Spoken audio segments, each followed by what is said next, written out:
Welcome to the next segment of our video series, the top 10 planning mistakes that will keep you from retiring well and what you can do about them. I'm RJ Kelly. I'm founder and chief visionary officer of Wealth Legacy Group, and the series comes from my over 30 years helping clients as a fee-based independent registered investment advisor, a chartered financial consultant, and a retirement income certified professional. At Wealth Legacy Group, we bring a unique perspective forged over decades of experience as a multidisciplinary investment, financial advisory, insurance, and planning group. It's great to have you with us. I hope you have a pen and a notepad as you watch this series. What applies to you in your own particular situation, just jot it down so you won't forget it.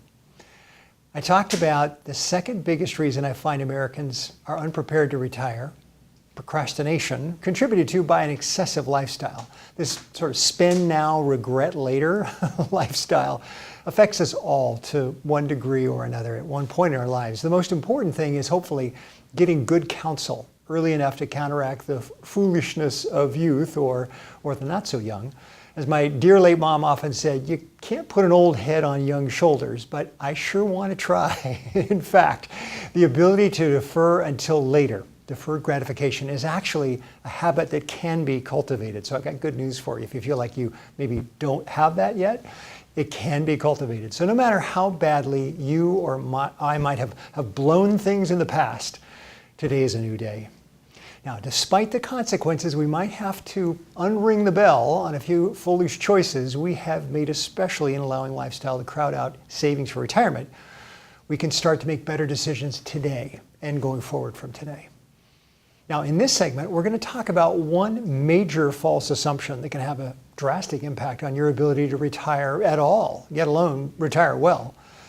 False assumptions and ignorance may sound like I'm being a little harsh, and I don't mean it that way, but I do want to get your attention. Because a ship's captain might be innocently proceeding using a map that he believes is true and is only slightly incorrect, and yet he could still run aground. I don't want that for you, and I don't want that for me.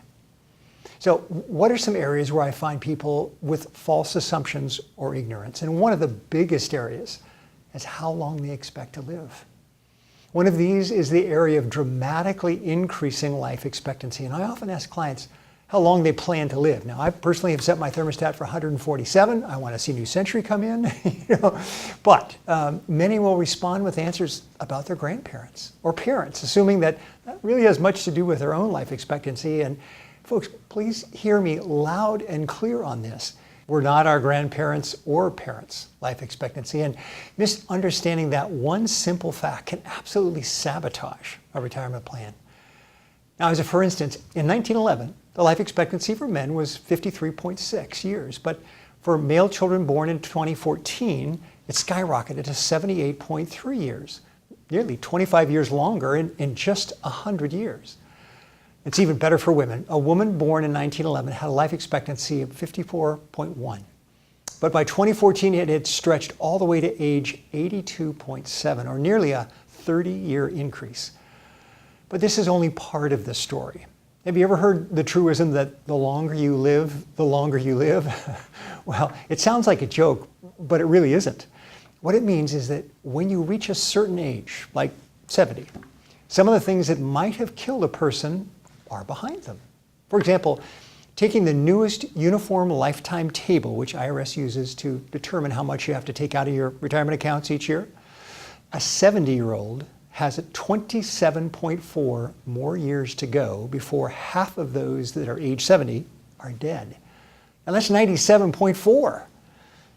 Now, understand that this is a blended table, both men and women, and the ladies still have us men by a few years normally, but the significance is this, that by age 97.4, half of those age 70 might be dead, but that means the other half are still alive. And it means that our money and our income has to last a whole lot longer than many people are planning for. The implications are enormous, not the least being the types of asset classes we must hold in our portfolios. We need asset classes like real estate, stocks. They're designed for long-term growth and not just having portfolios of mostly bonds, fixed annuities, and cash. And I find that so often in the portfolios of older Americans. Well, bonds, annuities, and cash invested in funds and individual securities invested at home and abroad can help to smooth out what I call the wiggle in our investments. The fancy name for it is volatility, which we've been seeing a lot the last couple of years. But we still need exposure to real estate and stocks in our portfolios so that our portfolios can continue to grow and stay, over time, ahead of the steady erosion of assets caused by inflation. So if you're a man especially, and assume that you only need income for 15 to 20 years after you get into retirement, think again. Otherwise, if you run out of assets, you may be left with just a monthly check from Social Security, and we'll get into the perils of that in a later video. But for now, let's just stay with the thought that you may need income far longer than most are expecting. Now, there are more false assumptions that we'll be covering in some of our future videos, but for now, just be aware that your grandparents' and your parents' longevity has nothing to do with your own. I serve on an advisory board for a wonderful nonprofit whose tagline is, "Imagine life without disease." Now, we're exceedingly close to a vaccine to eradicate Ebola and Zika, just to name a few killers. Can you imagine what the impact would be on life expectancy if we can knock those out? And a San Diego company in which I'm a very modest investor is working on how to turn back on the body's kill switch so that for a cancer patient, they can die with cancer rather than from the cancer. And in the meantime, they've figured out how to regrow hair. How about that? So coming to a store near you in about 2 more years. 18 months ago, I had the pleasure of interviewing one of the doctors that mapped the human genome.